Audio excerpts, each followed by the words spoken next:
Okay, this video is for people who, like me, made the mistake of buying a Renault Clio. It's the 1.2 16 valve, and one of the most common flaws with these cars is the earthing points. Now you've got one that you can see from the top almost. If we just focus, yeah, just here where my finger is, this one on the front of the gearbox, which runs up here and into the wire and loom where the fuse box is. That's one earth point. Your next earth point is right here on the front of the block, just underneath the, I can never remember which sensor that is, but it's here. As you can see, that bolt, that goes all the way up here through this wire and loom all the way around to this ECU plug. Now the one that causes the most common flaws is this one, and as you can see I've attempted to repair it. This one lives up under here, and it connects. Let's see how well I can show you on the camera. I think this is it here. Yeah, just here is one of the bolt holes, and the other one is up on the front here, and it's there. You can't really see that because how dark it is, but because it's a connection that joins the engine to the chassis, and the engine moves quite a lot, I'm assuming that it flexes, and that's what causes this. You can see I've soldered that together, and I've soldered a washer onto the back of it to try and give it some strength, but I've discovered that one of these 6-inch relatively thick battery strap will do as a replacement, so we'll give that a try. I also feel I should show the kind of errors that strap being broken, damaged or missing causes, and because I've taken it off, if this will focus on the dash please, thank you. Because I've taken that strap off, you'll notice when I turn the key, my immobiliser light will stay on,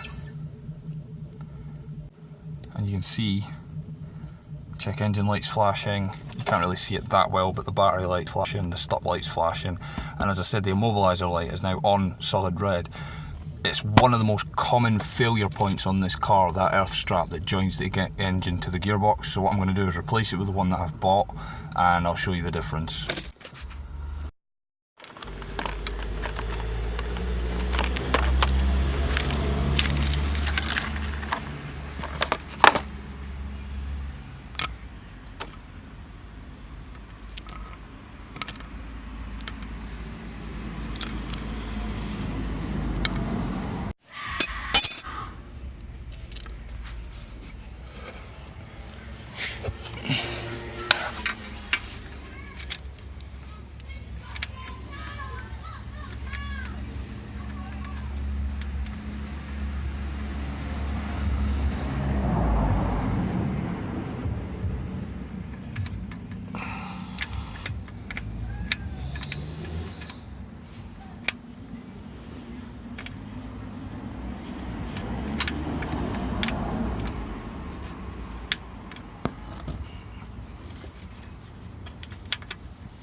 $13mm spanner on that one.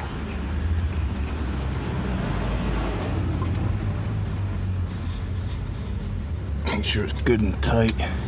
I'm not sure of the spec for tightening the nut on the bolt on this, but nice and tough should do it.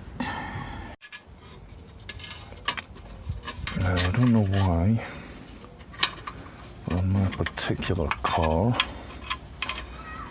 instead of a 10 or a 13mm bolt, there was actually a black Allen head, which does the trick. Just makes it a bit awkward to get the bleeding thing in there. I'm assuming, because I checked the manual, and it's supposed to be a 10mm bolt. So I'm going to hunt one of them down at some point. For the time being, this will do the job. Okay, I'm back inside the car. So this time when we turn the ignition on,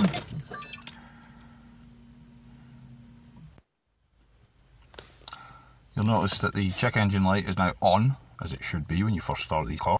The battery symbol is no longer flashing, and the immobiliser light is now off, as it should be.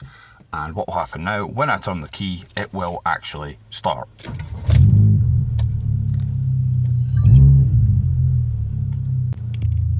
And it is pretty much the source of, I'd say, 90% of the problems I've had with this car electrically have been caused by that strap going south. So yeah, that's pretty much all I can say on it. Thumbs up, like, subscribe, you know what to do, it's YouTube, you all know how it works. Ignore my silly stereo beeps. And I will see you guys in the next one. Hopefully it won't be this long this time. I know it's been a long time since I've posted anything, but see you soon.